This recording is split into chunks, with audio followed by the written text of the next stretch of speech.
Chapter 16, Some Cautions and Concluding Observations.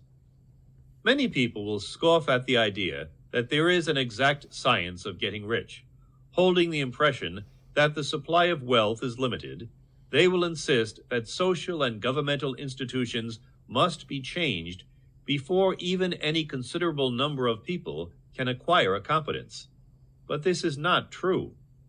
It is true that existing governments keep the masses in poverty, but this is because the masses do not think and act in the certain way. If the masses begin to move forward, as suggested in this book, neither governments nor industrial systems can check them. All systems must be modified to accommodate the forward movement.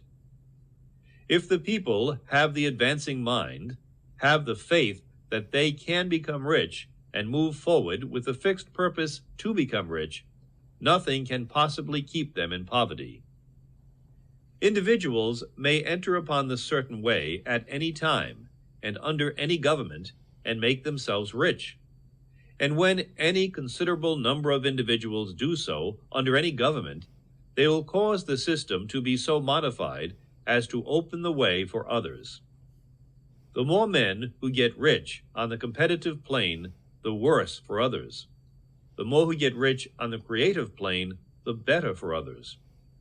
The economic salvation of the masses can only be accomplished by getting a large number of people to practice the scientific method set down in this book and become rich. These will show others the way and inspire them with the desire for real life, with the faith that it can be attained, and with the purpose to attain it. For the present, however, it is enough to know that neither the government under which you live, nor the capitalistic or competitive system of industry can keep you from getting rich. When you enter upon the creative plane of thought, you will rise above all these things and become a citizen of another kingdom. But remember that your thought must be held upon the creative plane. You are never, for an instant, to be betrayed into regarding the supply as limited, or into acting on the moral level of competition. Whenever you do fall into old ways of thought, correct yourself instantly, for when you are in the competitive mind, you have lost the cooperation of the mind of the whole. Do not spend any time in planning as to how you will meet possible emergencies in the future, except as the necessary policies may affect your actions today. You are concerned with doing today's work in a perfectly successful manner, and not with emergencies which may arise tomorrow. You can attend to them as they come. Do not concern yourself with questions as to how you shall surmount obstacles which may loom upon your business horizon, unless you can see plainly that your course must be altered today in order to avoid them. No matter how tremendous an obstruction may appear at a distance, you will find that if you go on in the certain way, it will disappear as you approach it, or that a way over, through, or around it will appear. No possible combination of circumstances can defeat a man or woman who is proceeding to get rich along strictly scientific lines. No man or woman who obeys the law can fail to get rich, any more than one can multiply 2 by 2 and fail to get 4. Give no anxious thought to possible disasters, obstacles, panics, or unfavorable combinations of circumstances. It is time enough to meet such things when they present themselves before you in the immediate present, and you will find that every difficulty carries with it the wherewithal for its overcoming. Guard your speech. Never speak of yourself, your affairs, or of anything else in a discouraged or discouraging way. Never admit the possibility of failure, or speak in a way that infers failure as a possibility. Never speak of the times as being hard, or of business conditions as being doubtful. Times may be hard and business doubtful for those who are on the competitive plane, but they can never be so for you.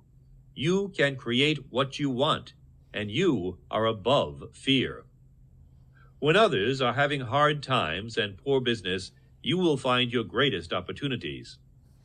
Train yourself to think of and to look upon the world as a something which is becoming, which is growing, and to regard seeming evil as being only that which is underdeveloped. Always speak in terms of advancement. To do otherwise is to deny your faith, and to deny your faith is to lose it. Never allow yourself to feel disappointed. You may expect to have a certain thing at a certain time and not get it at that time, and this will appear to you like a failure. But if you hold to your faith, you will find that the failure is only apparent.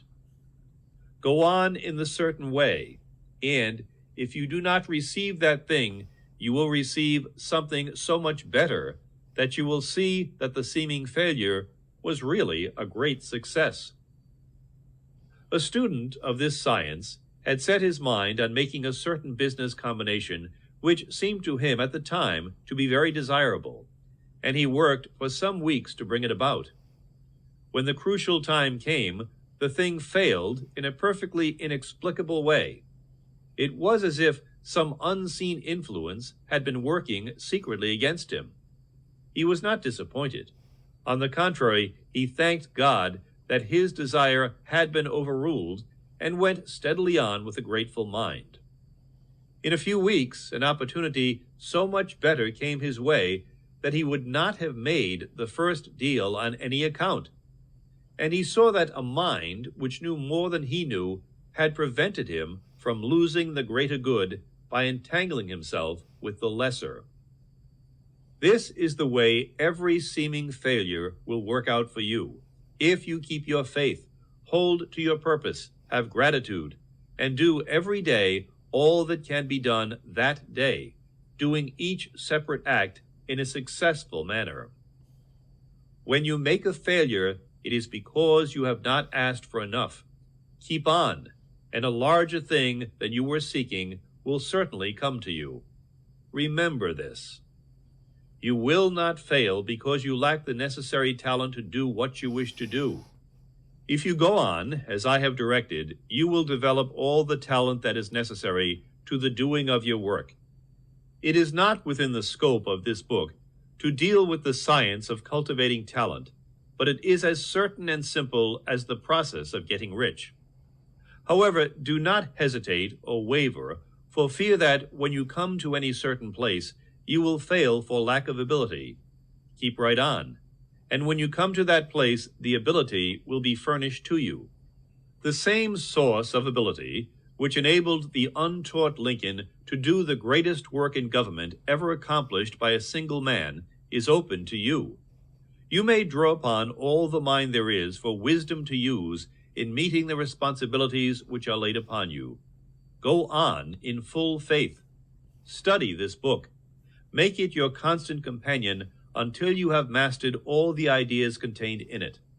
While you are getting firmly established in this faith, you will do well to give up most recreations and pleasure, and to stay away from places where ideas conflicting with these are advanced in lectures or sermons. Do not read pessimistic or conflicting literature, or get into arguments upon the matter. Do very little reading, outside of the writers mentioned in the preface. Spend most of your leisure time in contemplating your vision, and in cultivating gratitude, and in reading this book. It contains all you need to know of the science of getting rich, and you will find all the essentials summed up in the following chapter.